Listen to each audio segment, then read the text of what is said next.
Friends, உங்களுக்கு ஒரு விஷயம் நான் சொல்லணும்னு நினச்சிட்டு இருந்தேன். இது ரொம்ப நாளாகவே உங்கள்கிட்ட ஷேர் பண்ணணும் அப்படின்னு நினச்சிட்டே இருந்தேன். இங்கே பாருங்களேன், நம்ம சோளக்காடு எவ்வளோ அழகாக பசன்னு இருக்குது இந்த சைடு ஃபுல்லாமேனு.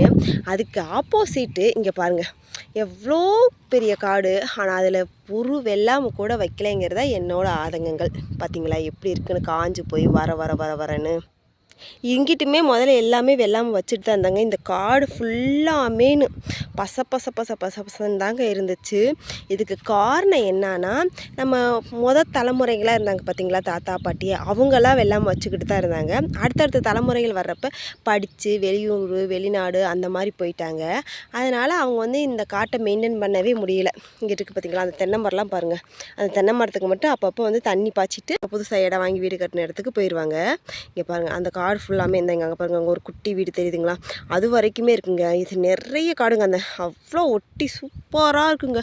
அந்த தண்ணி பாய்ச்சி அந்த வெள்ளாமை வைக்கிறப்போ அவ்வளோ பசன்னு இருக்கும். இப்போ நம்ம இது நம்மளே இந்த காடு மட்டும்தான் மெயின்டைன் பண்ணிக்கிட்டு இருக்கிறோம். பார்த்தீங்களா, நான் பசு இருக்கேன். இங்கிட்டு இருக்க மாதிரியேன்னு இங்கிட்டு இருந்தால் எவ்வளோ அழகாக இருக்கும், சூப்பராக இருக்கும்ல. நான் சின்ன பிள்ளையா இருக்கப்போலாம் இந்த காடு ஃபுல்லாமே வெள்ளாமை வச்சுருந்தாங்க. அவ்வளோ க்யூட்டாக அழகாக இருந்துச்சு. எங்கிட்டு பார்த்தாலும் கண்ணு கெட்டுறது சோறு பசையாக இருக்குன்னு சொல்லுவாங்க பார்த்தியா, அந்த மாதிரி பசுமை நிறைந்த உலகமாகவே இருந்துச்சு.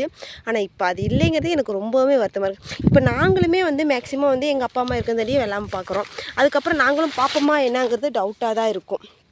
ஏன்னா இந்த காலத்து குழந்தைங்க விவசாயம் பண்ணுறதுனா அவ்வளோ ஒரு கஷ்டம் அப்படின்னு நினைக்கிறாங்க. வெயிலுக்கு போகிறதே ரொம்ப கஷ்டம் அப்படின்னு நினைக்கிறாங்க. இங்கே பாருங்கள், நாங்கள் இந்த தடவை சோளப்பயிர் தான் போட்டிருக்குறோம். பாருங்கள் எவ்வளோ சூப்பராக இருக்குல்ல, க்யூட்டாக இருக்குது ஃப்ரெண்ட்ஸ். சோளப்பயிர் எல்லாமேன்னு எவ்வளோ அழகாக இருக்குதுன்னு பாருங்களேன். எப்படி சூப்பராக இருக்குல்ல. நீங்கள் சொல்லுங்கள் பார்ப்போம்.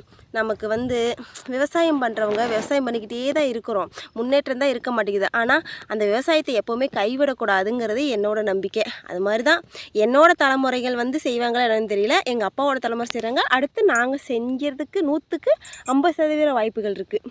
ஓகே ஃப்ரெண்ட்ஸ், இன்றைக்கி நான் காமிச்ச வறட்சி நிலங்களும் சரி, பசுமை நிலங்களும் சரி, உங்களுக்கு எப்படி பிடிச்சிருக்குது, நான் சொன்னதெல்லாம் உங்களுக்கு பிடிச்சிருந்துச்சுன்னா கமெண்டில் சொல்லுங்கள். Like and share, support, subscribe பண்ணிக்கோங்க. Tata bye bye. எல்லோரும் ஹாப்பியாக இருங்க. Happy life.